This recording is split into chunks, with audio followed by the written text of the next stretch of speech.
Maraming lihim si Rafi na alam ko. Dahil marami akong ebidensya laban kay Rafi. Si Rafi ay Opo. napakawalang niya at napakasinungaling niya. Oh no!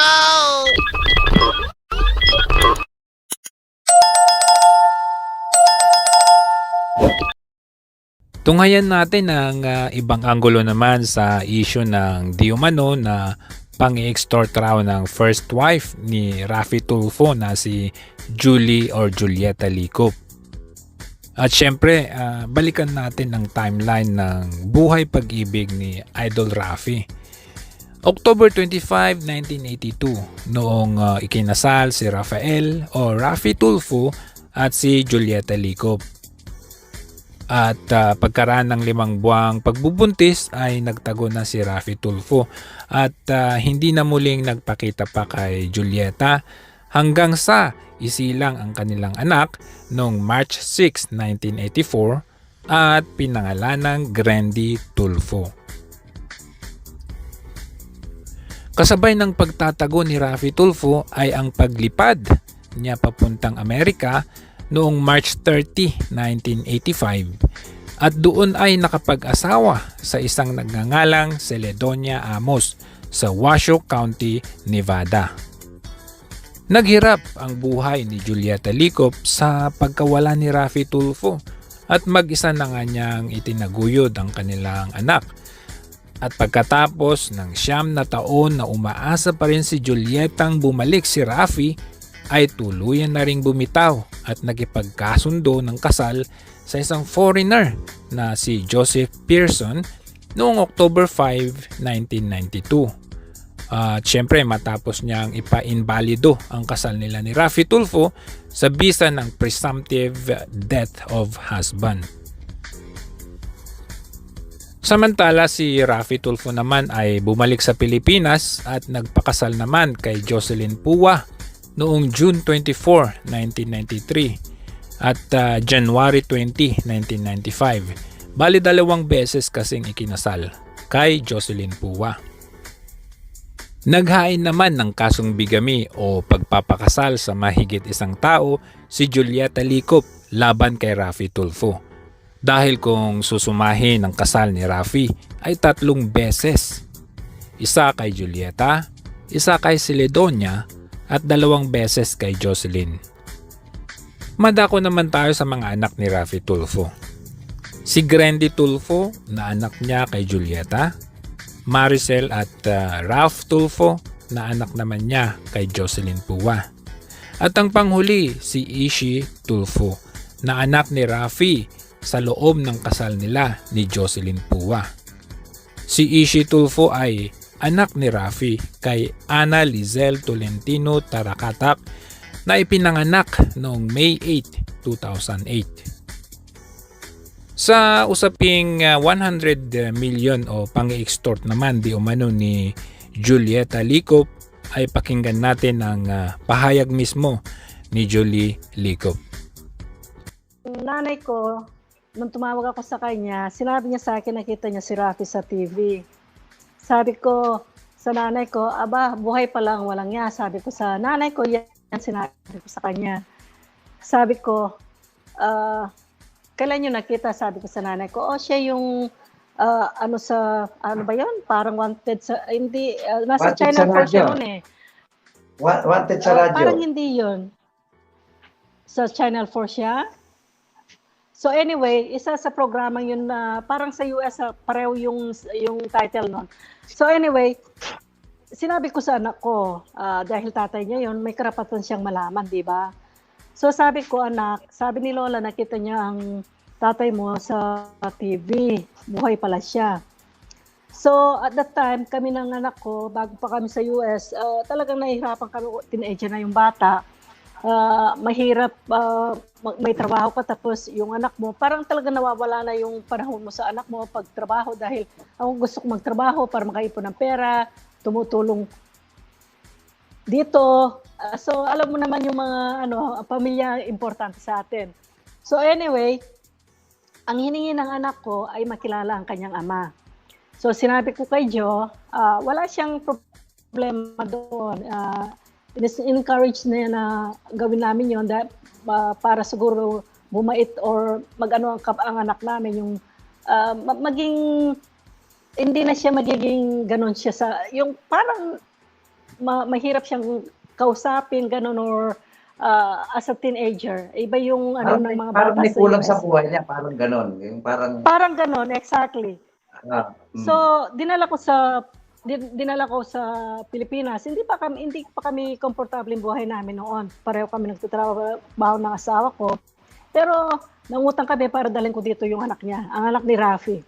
So dinala ko siya, yung mga kapatid ko, tsaka yung bayaw ko, kasama namin pumunta ng Channel 4. Nandoon, noong unang pagdating namin doon, wala si Rafi.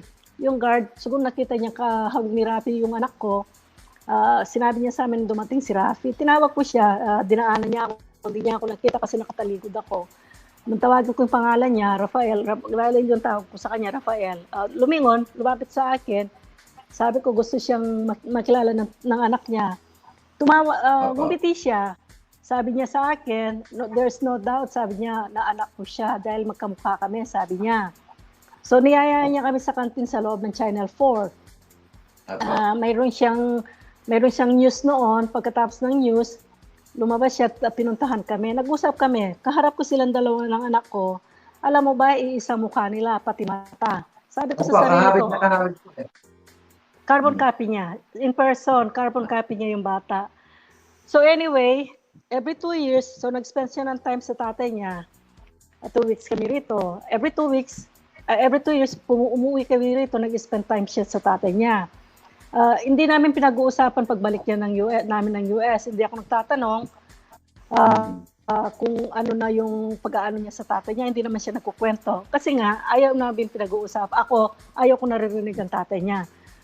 So, nung mag-reach out ang anak ko at 13 years old, every 2 years siguro nangyari yung mga 3 to 4 times every 2 years.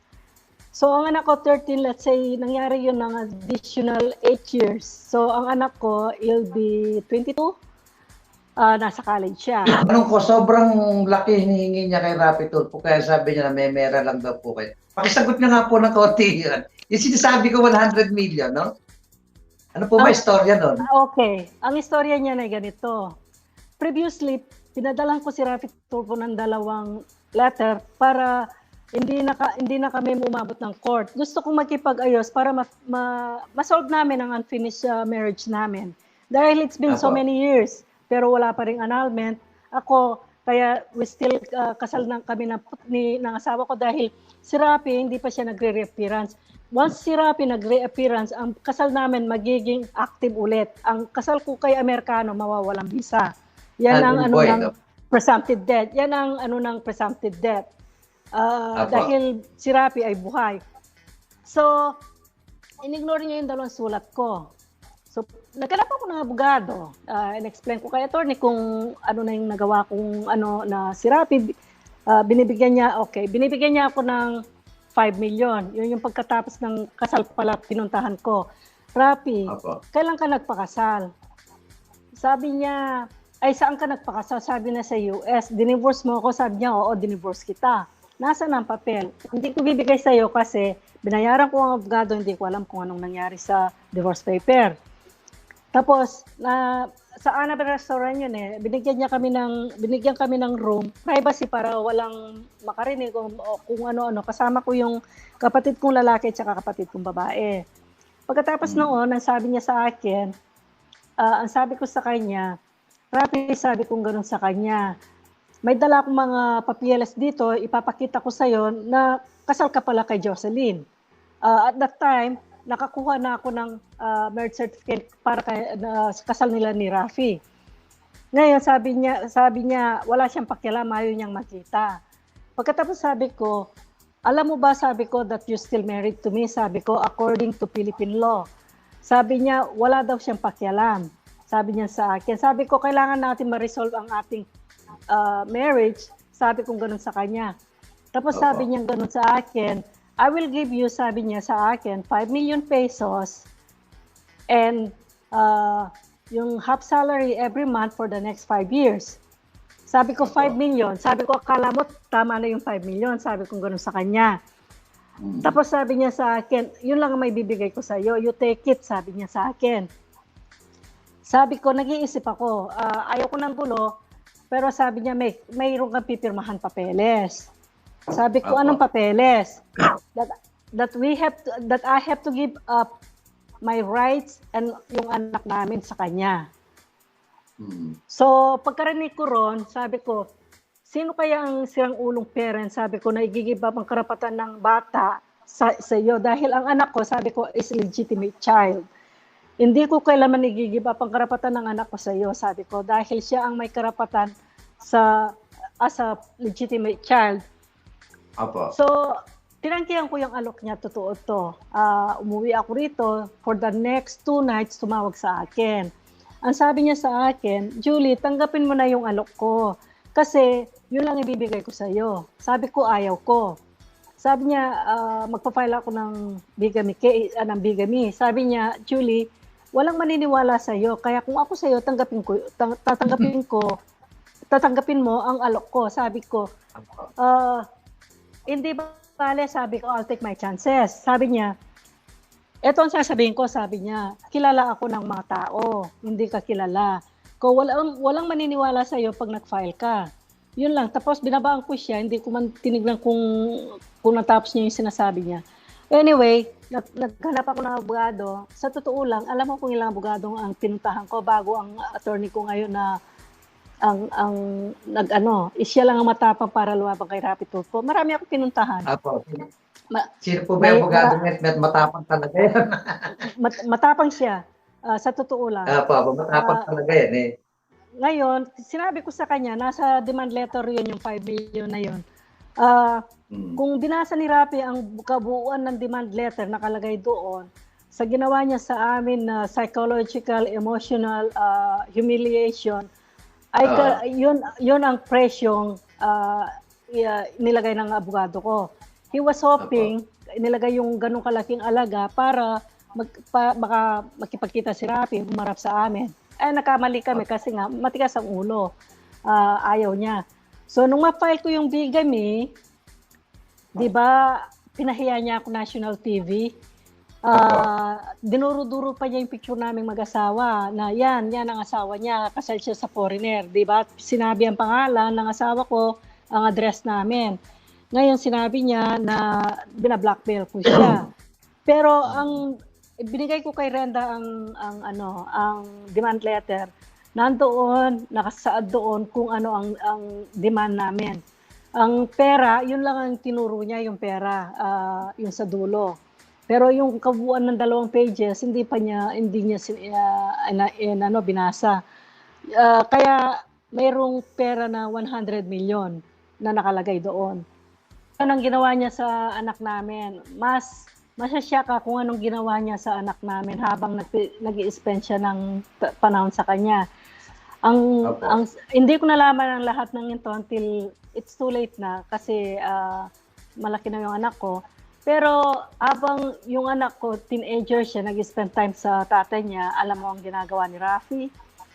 Na ginawa niyang alibay ang anak ko, magpapaalam kay Jocelyn.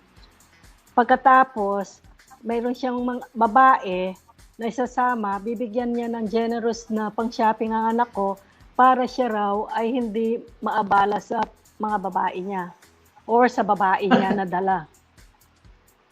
Ba't sabi po niya, hindi siya babaero? Well, meron pa. Maraming lihim si Rafi na alam ko. Dahil marami akong ebidensya laban kay Rafi. Si Rafi ay napakawalang niya at napakasinungaling niya. Gagawin niya ang lahat. Okay, so nalaman ko lahat na ikinasal siya kay Celedonio nung mag-file ako ng bigamy. Doon ko nalaman lahat kung paano kami niwan ni Rafi. Ewan ko kung familiar ka nung nangapanya siya dahil idol mo siya, kay Jocelyn Pua sa Kawayan Isabela. Ang pamag-segment, February 24, 25, either one of those, 2018. Nakita ko yung segment na yon. Umiyak ako, kala mo. Ipinagyayabang niya doon sa mga sa crowded na yun na nasa harap yung mga kapatid ni Jocelyn, siya Apo. ang tagasalita. Mm. Kung paano niya niligawan si Jocelyn. He was 23 years old. He was 23 years old at the time. Ako'y buntis, kasal kami. Ibig niyo po sabihin, yung event na yon, buntis na kayo nun. Kasal na kayo nun. Kasal kami noon. Nung niligawan niya si Jocelyn. Kasal kami, buntis ako ng 5 buwan. Si Ba't Jocelyn, sinasabi niya hindi siya babaero?